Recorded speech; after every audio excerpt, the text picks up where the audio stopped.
İkinci gün velikler yerine.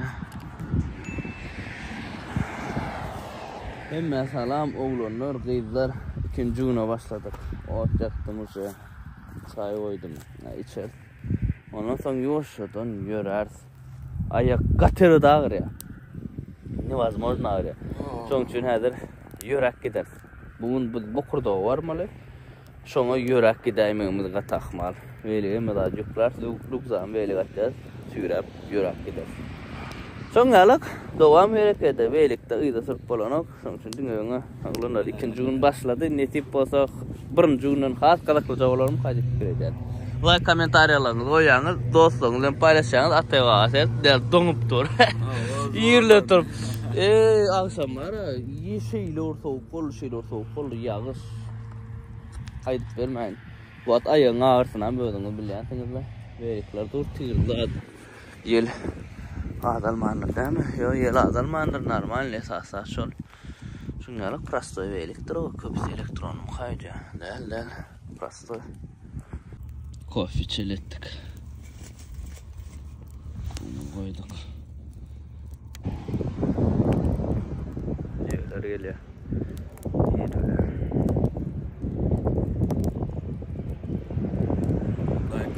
İkinci gün devam et Atabek. Hayır, yüzümden haydayım.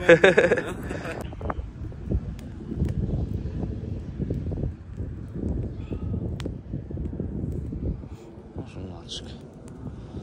Devam. Aynen ya. Atıyordu. İyice çek ya. Velosipedler abzor ettim. Siz uşa görüntünüz. Bu ikinci gün abzor ettik veli. TikTok'ta da yazyanken. Aslında o TikTok'ta yani ay bu prostoy velikde bu elektrikçisi deyip. Elektrikçisi olsa biz velikde gideceğiz ama motorda gideceğiz düşünüyorum ben. Şunu ala kovulunda. Nedir diyor ya saat 9'dan işlep dur. Nem için geçiyor yani bildiğim sebep soğuk. Zaten yörek gidemesek velosiped sürmene yağda yok. Olanlar bereketi devam yönü. Palat kamının için bardaktır bu at. Zatları yığın yapıyoruz. Berneme arasalap çık görürüz. Ana zatları tayin. Ve zamanı yığınlaştırıyoruz. Yürüyoruz. Olanlar ikinci günümüz. Şimdi boğurdok deydin mi? Şu takip etmeyelim. Maksat. Bokurdok. Sonra yetmeli bir maksat galar yerleri var iken şurada gal tuğu da düşüyor. Telefonlar zaten oysa powerbanklar opşemden zaten doldursak keme olmaz da. Bu şeyler görüyoruz. 27. kilometre ettik şu an. İkinci günümüz bu. Komoğlanlar canı tamam.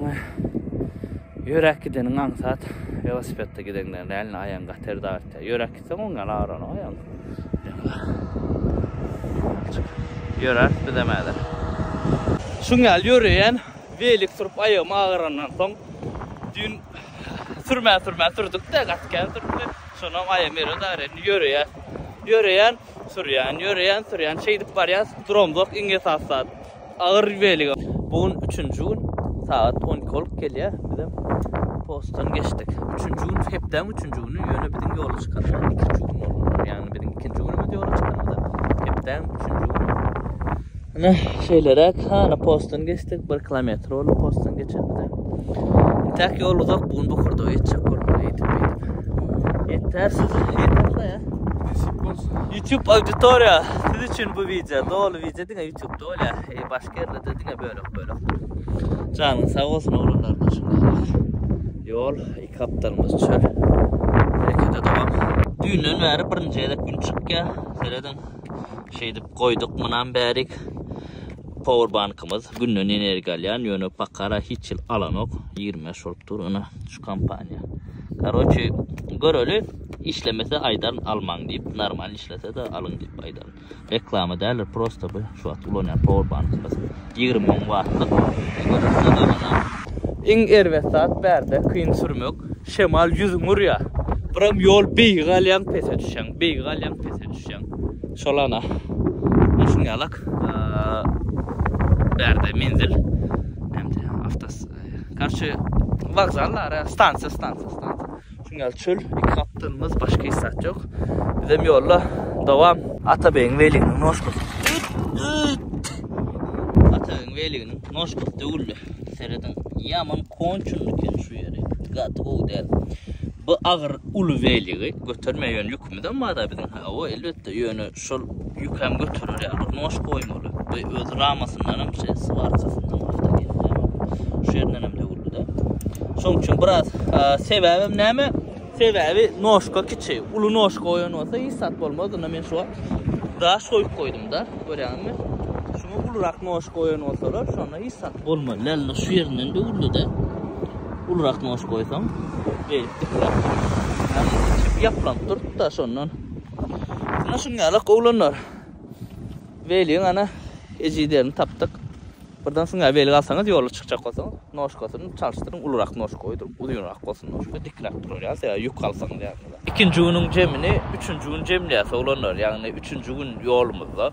Sebebi bize satılan powerbanklar günün enerji alanı olken, toğ alanı olken menedir powerbank koyacak şu yerde.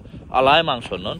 Günün neçe saat günü oyduk 2 saat alan ok şey benim telefonum zararda işte bizim şonu niyetle oturduk da alar deyip. Onun stansiyanın birine qaldık, stansiyanın birine geldik. Son gece stansiyanın birine geldik. O tayda da hemme zatlarımız zararda oyduk da adettik şu adamını girleniyor aparat. Hani yol olsun. İkinci günün sonu şu yerde cemledi. Ateva. Gatağırın oldu biz için ha. Dün. Gatağırın oldu. Yönü gatı kenem geçtik. Yönü ağırgın oldu. Ayaklar gatları da ağır ya. Yol kene geçtik dün. Paşti neçe kilometre geçtik? 50 neçe mi? 50'ye yakın. O 50'den çalı geçen olmamalı. Şu an yürüyüşe devam olanlar. Dalşa. Canınız sağ olsun. 3. bölümü arasın.